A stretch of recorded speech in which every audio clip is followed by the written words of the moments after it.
జూబ్లీహిల్స్ ఉప ఎన్నికకు సంబంధించి నామినేషన్ల స్క్రూటినీ కొనసాగుతోంది. కాంగ్రెస్ అభ్యర్థి నవీన్ యాదవ్ నామినేషన్ ను రిటర్నింగ్ అధికారులు యాక్సెప్ట్ చేశారు.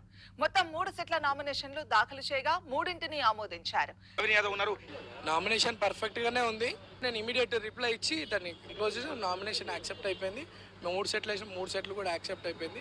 అంటే బీఆర్ఎస్ పార్టీ అభ్యర్థిని ఇబ్బంది పెట్టాలని మీరు మీ స్వతంత్ర అభ్యర్థుల ద్వారా మీరు ఎన్నో ఎలిగేషన్స్ పెట్టించేసి ఉదయంకి వెళ్ళి ఎక్కడికి పోకుండా ఇక్కడే ఆపించారని చెప్పి వాళ్ళ ఆరోపణ. నామినేషన్ అఫిడవిట్ గురించి నేను ఉన్నాను. కాకపోతే సీరియల్ నెంబర్ లేట్ ఉండే దాదాపు 200 మంది వేసినారు. అందరినీ కూడా నవీన్ యాదవ్ ఏమైనా వేపిస్తాడా? ఎవరు ఇంట్రెస్ట్తో వాళ్ళు వస్తారు, నామినేషన్లు వేసుకున్నారు. సో సీరియల్ నెంబర్ అందరు లేట్ అవడంతో అన్ని పార్టీల వాళ్ళు ఇండిపెండెంట్ క్యాండిడేట్స్ కూడా నాకు తెలిసి నైట్ టైం మార్నింగ్ కూడా అవుతుండొచ్చు ఇవన్నీ స్క్రూటినీ కావడానికి.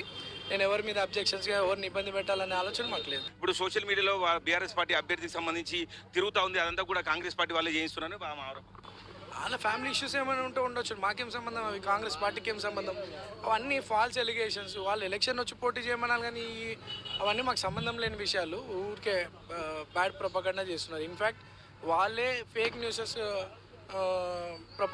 బాగా వైరల్ చేస్తున్నారు.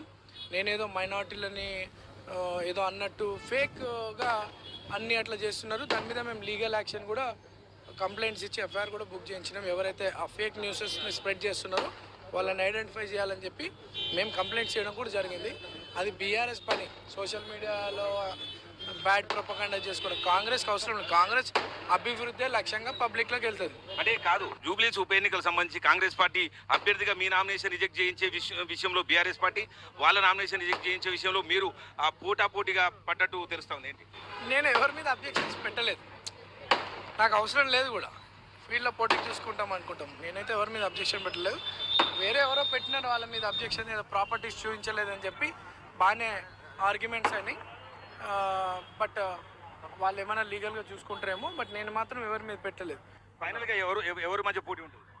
ఎవరి మధ్య పోట్లేదు. ఈరోజు ప్రజలు, జూబ్లీహిల్స్ కాన్స్టిట్యున్సీ ప్రజలందరూ కూడా కాంగ్రెస్ ప్రభుత్వంపై, రేవంత్ అన్న ప్రజాపాలనపై ఒక బలమైన నమ్మకం ఏర్పడ్డది. మా జూబ్లీహిల్స్లో అభివృద్ధి కార్యక్రమాలతో పాటు అనేక సంక్షేమ పథకాలు కూడా అర్హులైనటువంటి వారికి అందరికీ అందుతున్నాయి.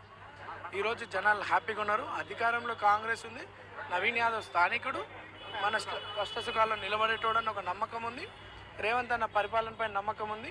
ఇవన్నీ కూడా ప్రజల్లో ఒక నమ్మకం ఏర్పడ్డది బలంగా. ప్రజలే ఈరోజు కాంగ్రెస్ పార్టీని అత్యధిక మెజార్టీతో జూబ్లీహిల్స్ కాన్స్టిట్యూన్సీలో గెలిపించారు.